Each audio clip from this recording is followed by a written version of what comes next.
300 tonnes d'or revêtaient les murs intérieurs. 20 000 prêtres servaient en tour continu. 410 ans de sacrifices ininterrompus.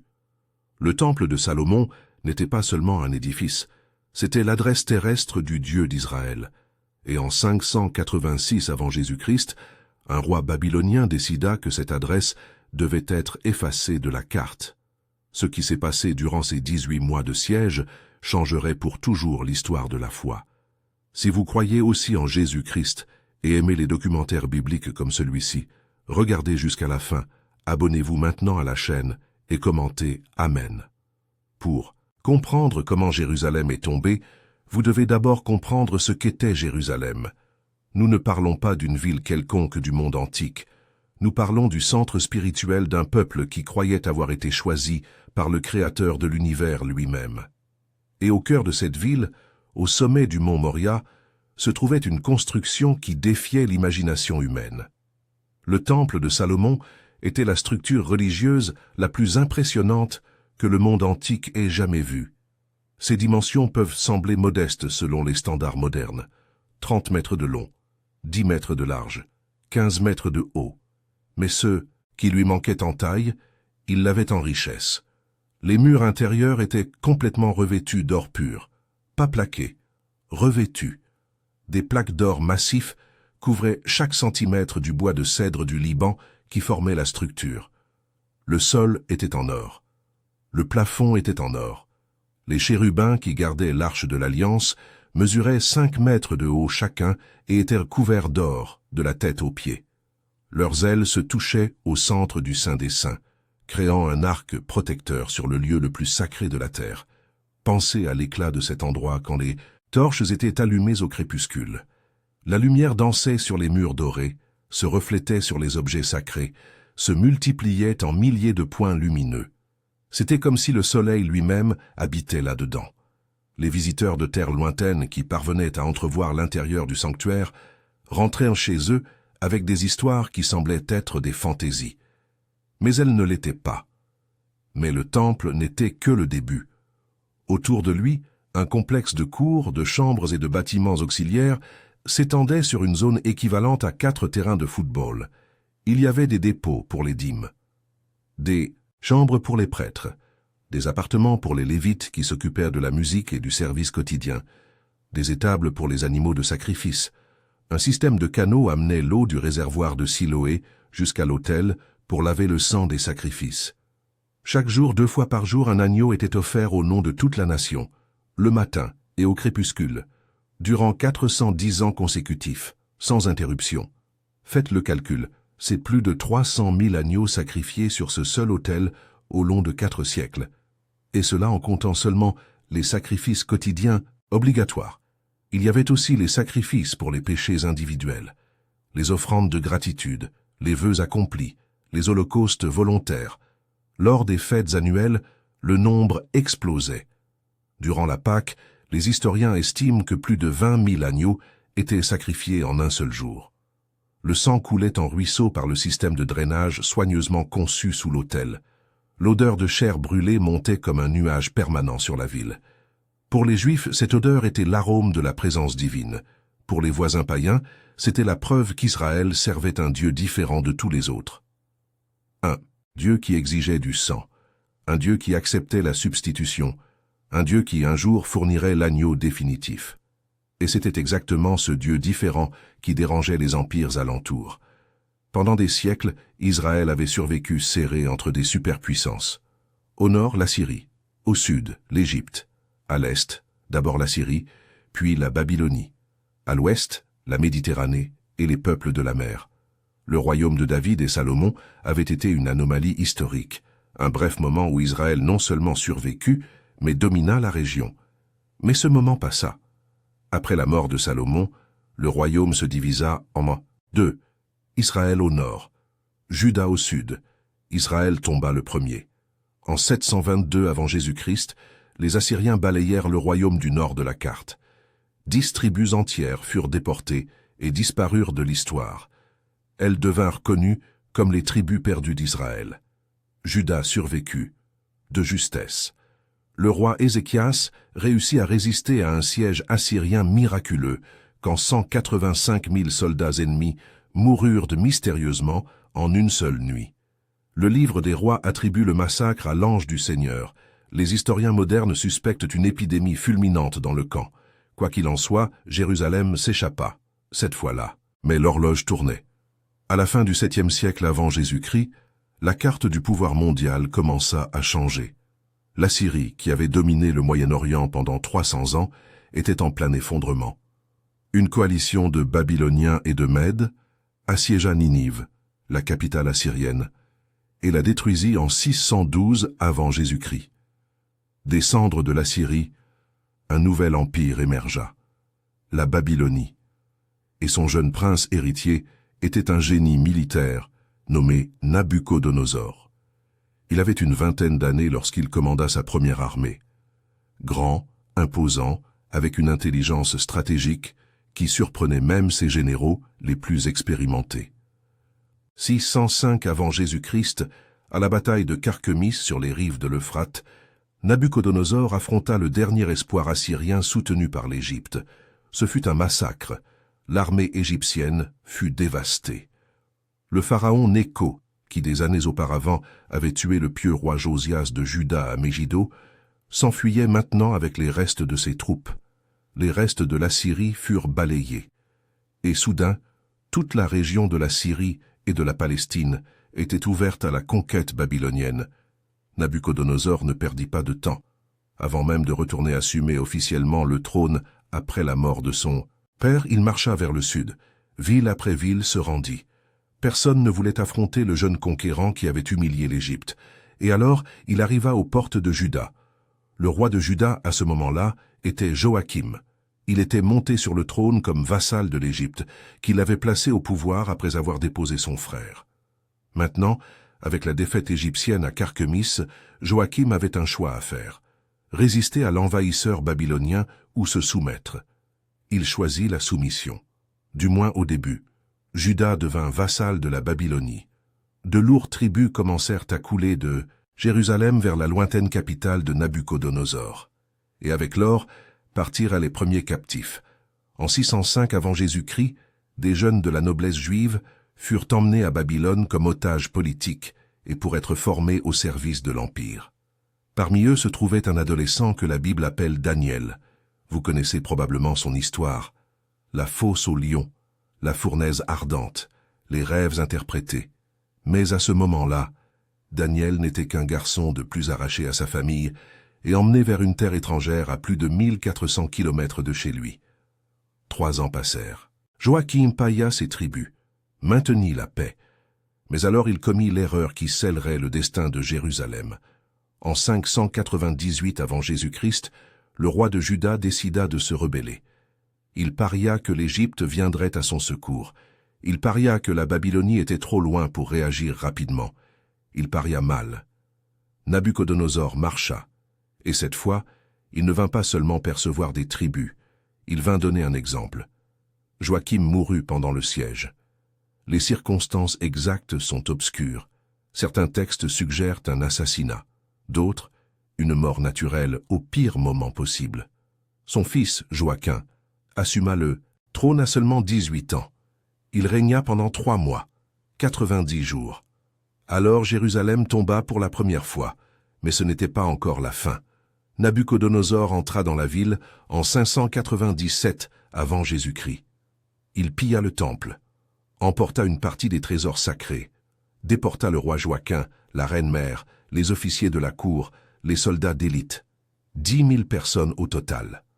La crème de la société juive fut arrachée de ses maisons et marcha à pied à travers déserts et montagnes jusqu'à Babylone. Parmi les déportés se trouvait un jeune prêtre nommé Ézéchiel, qui deviendrait prophète sur les rives des canaux babyloniens.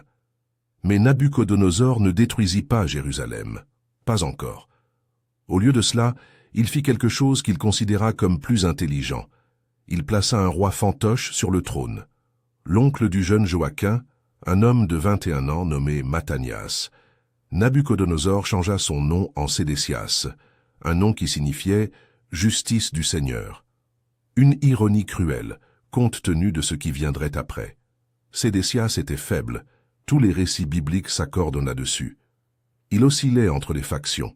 Tantôt il écoutait les prophètes qui disaient de se soumettre à Babylone, tantôt il écoutait les conseillers nationalistes qui promettaient la libération. Le prophète Jérémie était à Jérusalem à cette époque. Il avait commencé à prophétiser encore jeune, des décennies auparavant, sous le règne de Josias. C'était maintenant un homme d'âge mûr, fatigué, persécuté, mais incapable de rester silencieux. Son message était impopulaire. « Soumettez-vous à Babylone, disait-il. Acceptez le joug. Dieu utilise Nabuchodonosor comme instrument de discipline. Résister est un suicide. » Les dirigeants de Jérusalem haïssaient ce message. Jérémie fut emprisonné, jeté dans une citerne remplie de boue, accusé de trahison.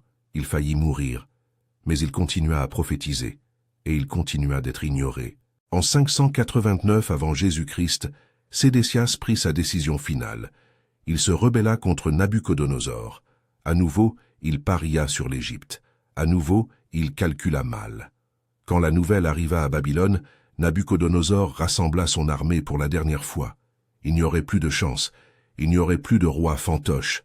Cette fois, Jérusalem serait effacée. L'armée babylonienne arriva en janvier de 588 avant Jésus-Christ. Environ 180 000 soldats entourèrent la ville. Pour mettre ce nombre en perspective, la population totale de Jérusalem à l'époque était d'environ 40 000 personnes. Il y avait 4 soldats ennemis pour chaque homme, femmes et enfants à l'intérieur des murailles. Les Babyloniens n'étaient pas pressés. Nabuchodonosor savait que le temps était de son côté. Ils construisirent des camps fortifiés autour de la ville, érigèrent des rampes de siège, positionnèrent des béliers et attendirent. À l'intérieur de Jérusalem, la panique initiale fit place à un espoir irrationnel. L'Égypte avait promis de l'aide. Et de fait, à un certain moment du siège, une armée égyptienne marcha vers le nord. Nabuchodonosor fut forcé de dévier une partie de ses forces pour affronter la menace. Le siège se relâcha brièvement. À l'intérieur de la ville, il y eut des célébrations. Jérémie fut consulté. Sa réponse glaça le sang de ceux qui attendaient de bonnes nouvelles. « Les Égyptiens retourneront chez eux, dit-il. Les Babyloniens reviendront. Et cette fois, il n'y aura pas d'échappatoire. » Des semaines plus tard, la prophétie s'accomplit. L'armée égyptienne recula sans combattre.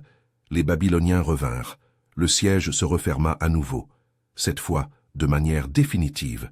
18 mois. C'est le temps que Jérusalem résista. 1 an et demi de murailles fermées. Aucune nourriture n'entrant. Aucune eau au-delà des citernes et de la source de Siloé. Aucun commerce. Aucun espoir. 145 jours d'agonie lente. Les premiers mois furent difficiles, mais supportables.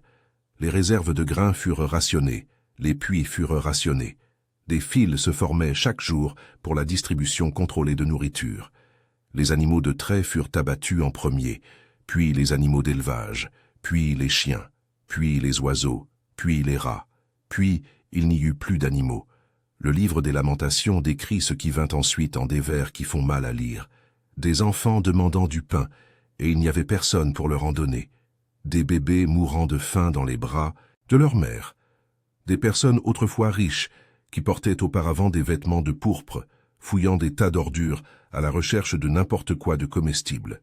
La peau des survivants noircit et se rétracta sur les os. Ils ressemblaient à du bois sec. Ceux qui mouraient par l'épée étaient considérés comme plus fortunés que ceux qui mouraient lentement de faim. L'épée était rapide, la faim était cruelle, et alors vint l'impensable. Le texte biblique rapporte sans euphémisme. Des femmes compatissantes ont cuit leurs propres enfants. Lamentations, chapitre 4, verset 10. Ce n'est pas une métaphore, ce n'est pas une exagération poétique. C'est le registre brut de ce que la faim extrême fait aux êtres humains, des mères qui aimaient leurs enfants, qui auraient donné leur vie pour eux dans des circonstances normales, furent poussées à un point de désespoir où la survie consuma tout le reste. Le siège babylonien ne tua pas seulement des corps, il tua des âmes. Il détruisit l'humanité des gens de l'intérieur vers l'extérieur. C'était l'intention. Nabuchodonosor n'avait pas besoin de forcer les murailles. Il avait seulement besoin d'attendre que ceux de l'intérieur n'aient plus de force pour les défendre. Juillet de 586 avant Jésus-Christ. Le 9e jour du 4e mois du calendrier hébraïque, une date qui serait commémorée par des jeûnes durant des millénaires. Les murailles de Jérusalem furent finalement rompues. Les Babyloniens entrèrent par le nord, par le quartier où les défenses avaient été les plus bombardées par les catapultes et les béliers pendant des mois. Il n'y eut pas de bataille. Il n'y eut pas de résistance organisée. Les défenseurs parvenaient à peine à tenir debout. Des hommes qui, 1 an auparavant, étaient des soldats robustes, n'étaient plus que des squelettes ambulants, incapables de lever une épée. Les soldats babyloniens avancèrent dans les rues étroites en trouvant plus de cadavres que de résistance. Les corps s'empilaient dans les ruelles. La puanteur était insupportable. Les envahisseurs attachèrent des chiffons sur leurs visages alors qu'ils marchaient vers le centre de la ville. Le roi Sédécias vit la fin arriver. La nuit, alors que les combats se concentraient encore au nord de la ville, il s'enfuit par la porte sud. Il emmena avec lui sa famille, ses gardes du corps et tout espoir qu'il avait encore. Il traversa le jardin du roi, descendit vers la vallée du Jourdain, courut en direction de Jéricho. Il n'alla pas loin. Les Babyloniens le capturèrent dans les plaines proches du fleuve. Ils emmenèrent Sédécias jusqu'à Nabuchodonosor à Ribla, en Syrie, où le roi babylonien avait établi son quartier général. Ce qui s'y passa fut conçu pour être inoubliable. Nabuchodonosor ordonna que les fils de Sédécias soient amenés. Tous, princes de Juda, la lignée de succession davidique. Un par un, ils furent exécutés devant les yeux de leur père. Sédécias fut forcé de regarder. Après que le dernier fils fut tombé, les soldats babyloniens arrachèrent les yeux du roi. La dernière chose que Sédécias vit en ce monde fut la mort de ses fils. Ensuite, la cécité éternelle. Il fut enchaîné avec des entraves de bronze et emmené à Babylone, où il mourrait des années plus tard dans une prison, sans jamais plus revoir la lumière du soleil. Jérémie avait prophétisé que Sédécias irait à Babylone, mais qu'il ne verrait pas la terre. Tout le monde pensa que c'était une contradiction. Ce n'en était pas une. 1 mois après la brèche dans les murailles, en août de 586, le capitaine de la garde de Nabuchodonosor arriva à Jérusalem. Son nom était Nebuzaradan. Il vint avec des ordres spécifiques, tout détruire. Le récit de 2 Rois chapitre 25 est méticuleux dans la description de ce qui s'est passé. Nebuzaradan commença par le temple. Les colonnes de bronze qui se trouvaient à l'entrée, appelées Jakin et Boaz, furent renversées. Chacune mesurait 9 mètres de haut et presque 2 mètres de diamètre. Elles étaient creuses à l'intérieur, mais les parois de bronze avaient 8 centimètres d'épaisseur. Le poids combiné des 2 colonnes, avec leurs chapiteaux décorés, était d'environ 27 tonnes de bronze. Les Babyloniens les brisèrent en morceaux transportables. La mer de bronze, la gigantesque vasque utilisée pour les purifications des prêtres, fut fracassée. Ce seul objet pesait plus de 30 tonnes. Il reposait sur 12 bœufs de bronze, chacun de la taille d'un bœuf réel. Tout fut brisé, tout fut emporté.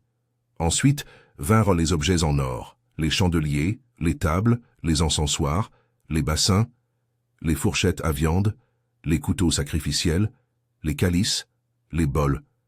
Certains articles étaient en or massif, d'autres en argent, d'autres en bronze doré. Peu importait. Tout fut pillé. Le texte biblique tente de cataloguer mais admet que la quantité était impossible à calculer. 400 ans d'offrandes accumulées, cadeaux de rois, dons de pèlerins, les trésors de Salomon, les trésors de ses successeurs. Tout fut chargé dans des charrettes en direction de Babylone. Alors vint le feu. Nebuzaradan incendia le temple. Les murs de cèdre, séchés par des siècles de soleil méditerranéen, prirent feu rapidement. Le cèdre du Liban, le bois le plus précieux du monde antique, crépitait et éclatait, alors que les flammes consumaient 410 ans d'histoire. Le revêtement d'or fondit. Des rivières de métal précieux coulaient le long des murs, se mélangeant aux cendres. Le toit s'effondra avec un fracas qui résonna dans toute la vallée. Les flammes montèrent, si haut qu'elles pouvaient être vues à des kilomètres de distance. On dit que la lueur était visible depuis Bethléem, à 15 kilomètres au sud. Le palais royal fut le suivant. Ensuite, les maisons des nobles. Ensuite, toutes les maisons importantes de Jérusalem. Rue après rue, quartier après quartier, tout brûlait. La fumée obscurcit le ciel. Les cendres couvrirent tout comme une neige noire. Quand le feu s'éteignit enfin, des jours plus tard, il n'y avait plus de ville. Il y avait des ruines fumantes là où une ville existait auparavant. Mais la destruction physique ne fut pas suffisante. Les Babyloniens vinrent chercher les gens. Tous ceux qui avaient survécu au siège, à la faim et à la bataille furent rassemblés. Nobles, prêtres, artisans, soldats, commerçants. Toute personne ayant une compétence ou une position fut déportée. Le grand prêtre Seraya fut emmené à Ribla et exécuté personnellement par Nabuchodonosor, avec 62 autres chefs religieux et civils. Les autres furent enchaînés et marchèrent vers Babylone. Le voyage prenait environ 4 mois à pied. Plus de 1400 kilomètres à travers déserts et montagnes. Beaucoup moururent en chemin. Ceux qui arrivèrent furent installés dans des communautés le long des canaux babyloniens, loin de chez eux, loin du temple, loin de tout ce qu'ils connaissaient. Nabuchodonosor ne laissa derrière lui que les plus pauvres, paysans, vignerons, personnes sans compétences qui intéresseraient l'Empire. Il recevrait les terres des déportés et paierait des impôts à la Babylonie. Un gouverneur juif nommé Guédalia fut nommé pour administrer le territoire. Jérémie, curieusement, reçut la permission de rester. Les Babyloniens le respectaient, peut-être parce que ses prophéties s'étaient révélées vraies, peut-être parce qu'il avait conseillé la reddition. Guédalia établit son siège à Mitzpa, puisque Jérusalem était inhabitable. Il tenta de reconstruire un certain ordre. Cela dura peu de mois. Un prince de la maison royale nommé Ismaël, poussé par la jalousie ou un nationalisme extrême, assassina Guédalia. Le chaos s'installa à nouveau. Les Juifs qui restaient, craignant les représailles babyloniennes, s'enfuirent en Égypte. Ils traînèrent Jérémie avec eux contre sa volonté. Le vieux prophète mourut en exil, sur la terre dont il avait toujours dit qu'elle ne pourrait pas les sauver. La destruction était complète. Là où il y avait auparavant une ville de 40 000 personnes, il y avait maintenant le silence. Là où il y avait auparavant le son des chants lévitiques à l'aube, il n'y avait plus que le vent entre les ruines. Là où il y avait auparavant l'odeur de l'encens et des sacrifices, il y avait maintenant l'odeur des cendres et de la décomposition. Le mont Moria, où Abraham avait failli sacrifier Isaac, où David avait acheté une aire pour construire un autel, où Salomon avait érigé la maison la plus glorieuse de l'Antiquité, n'était plus qu'un monticule de décombres carbonisés. L'arche de l'Alliance disparut. Personne ne sait exactement ce qui lui est arrivé. Certains textes suggèrent que Jérémie l'a cachée avant l'invasion, d'autres qu'elle fut emmenée à Babylone, d'autres qu'elle fut détruite dans l'incendie. Le fait est qu'elle ne fut plus jamais vue. L'objet le plus sacré de l'histoire d'Israël disparut simplement de l'histoire. Les exilés à Babylone firent face à une crise existentielle sans précédent. Pendant des siècles, leur foi avait été centrée sur un lieu. Le temple était l'endroit où Dieu habitait. Les sacrifices étaient la manière dont ils communiquaient avec lui. Les fêtes de pèlerinage 3 fois par an étaient la manière dont ils maintenaient leur identité en tant que peuple. La terre promise faisait partie de la promesse divine. Maintenant, il n'y avait plus de temple, plus de sacrifices, plus de pèlerinage, plus de terre. Tout était perdu. Beaucoup le pensèrent. Beaucoup conclurent que le Dieu d'Israël avait été vaincu par les dieux de Babylone. Les temples babyloniens étaient plus grands. L'armée babylonienne était plus forte. Peut-être que Marduk était plus puissant que Yahvé. Beaucoup abandonnèrent la foi de leur père, se marièrent avec des Babyloniennes, adorèrent des dieux babyloniens, changèrent leur nom. Ils furent absorbés par la culture dominante, disparaissant dans l'histoire comme tant d'autres peuples conquis avant eux, mais d'autres résistèrent. Sur les canaux de Babylone, au bord des rivières artificielles qui irriguaient cette terre plate et étrangère, des Juifs se réunissaient pour se souvenir, pour pleurer, pour prier. Le psaume 137 capture ce moment comme aucun autre texte. Au bord des fleuves de Babylone, nous nous sommes assis et nous avons pleuré, en nous souvenant de Sion. Aux saules qui étaient là, nous avons suspendu nos harpes.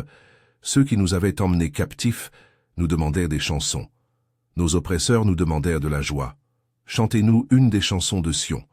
Comment chanterions-nous les chansons du Seigneur sur une terre étrangère? C'est en exil que le judaïsme se réinventa. sans temple, les Juifs développèrent la synagogue, des maisons de réunion où ils pouvaient étudier les Écritures et prier ensemble. Sans sacrifice, ils développèrent la prière comme forme d'adoration. Sans prêtres en fonction, les scribes et maîtres de la loi gagnèrent en importance. Le texte sacré devint le centre. La Torah fut compilée dans sa forme finale pendant ou juste après l'exil. Les prophètes Ézéchiel et Daniel exercèrent leur ministère à Babylone, maintenant allumé la flamme de l'espoir. Un jour, disait-il, Dieu ramènerait son peuple. Un jour le temple serait reconstruit. Un jour la promesse faite à David serait accomplie. 70 ans. C'est le délai que Jérémie établit. 70 ans d'exil et ensuite la restauration. Ceux qui entendirent cette prophétie pensèrent probablement que c'était trop long. Toute une vie. Celui qui avait 20 ans à la chute de Jérusalem en aurait 90 quand l'exil se terminerait. La majorité ne vivrait pas pour le voir. Et de fait, la génération qui vit le temple brûlé mourut à Babylone. Mais leurs enfants et petits-enfants gardèrent la mémoire, gardèrent l'espoir, gardèrent la foi. En 539 avant Jésus-Christ, l'impossible arriva. Babylone, qui semblait invincible, tomba en une seule nuit. Le livre de Daniel rapporte la scène. Le roi Belshazzar, petit-fils de Nabuchodonosor, donnait un banquet pour 1000 de ses nobles. Dans un acte d'arrogance suprême, il ordonna qu'on apporte les calices d'or pillés au temple de Jérusalem. Ils y burent du vin. Ils trinquèrent aux dieux de Babylone. Cette même nuit, une main mystérieuse écrivit des mots sur le mur. Menez, menez, Tekel, Upharsin.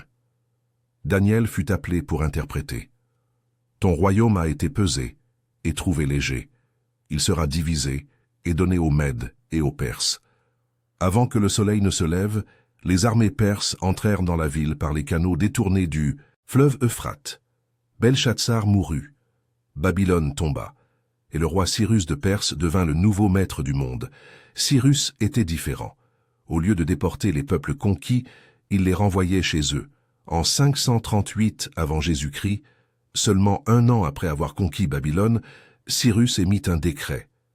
Les Juifs pouvaient revenir, pouvaient reconstruire leur temple, pouvaient reprendre leur adoration. Le décret est enregistré à la fin de 2 Chroniques et au début d'Esdras. Ainsi parle Cyrus, roi de Perse. Le Seigneur, Dieu des cieux, m'a donné tous les royaumes de la terre, et il m'a chargé de lui bâtir une maison à Jérusalem qui est en Juda. Quiconque parmi vous appartient à son peuple, que le Seigneur son Dieu soit avec lui et qu'il monte. Ce ne fut pas un retour triomphal. Parmi les millions de Juifs dispersés dans l'Empire, seulement environ 50 000 décidèrent de revenir. La majorité avait construit des vies à Babylone. Ils avaient des maisons, des affaires, des familles. Jérusalem était un souvenir lointain pour beaucoup, une histoire racontée par les grands-parents. Mais 50 000 furent suffisants. Sous la direction de Zorobabel, un prince de la maison de David, et de Josué, qu'un prêtre descendant de la lignée d'Aaron, les exilés revinrent. Ils trouvèrent des ruines. Ils trouvèrent des étrangers occupant leurs terres. Ils trouvèrent de la résistance. Mais ils commencèrent à reconstruire. Le second temple fut achevé en 516 avant Jésus-Christ. Exactement 70 ans après la destruction du premier, tout comme Jérémie l'avait prophétisé. C'était une structure plus modeste. Elle n'avait pas l'or de Salomon. Elle n'avait pas les trésors accumulés pendant des siècles. Elle n'avait pas l'arche de l'Alliance. Le Saint des Saints était vide. Les plus âgés, qui se souvenaient de la gloire du premier temple, pleurèrent quand ils virent la comparaison. Mais c'était un temple. Les sacrifices recommencèrent à monter. Les prêtres recommencèrent à servir. La foi avait survécu. Les Babyloniens emportèrent l'or, fondirent les chérubins, brisèrent les colonnes de bronze en morceaux assez petits pour être transportés. Ils pensèrent qu'ils détruisaient une religion. Ils ne comprirent pas qu'ils accomplissaient une prophétie. Jérémie avait dit « 70 ans ». Exactement 70 ans plus tard, en 516 avant Jésus-Christ, un nouveau temple commencerait à surgir des ruines, plus petit, plus simple, sans l'arche de l'Alliance. Mais debout. 500 ans plus tard, un charpentier de Nazareth entrerait dans ce second temple et dirait « Détruisez ce temple, et en 3 jours je le relèverai. Il ne parlait pas de pierre. Nabuchodonosor a détruit des murs. Il n'a pas réussi à détruire la présence. Parce que le plan n'a jamais été d'habiter dans des constructions humaines. C'était d'habiter dans des cœurs humains. Le véritable temple a toujours été vous.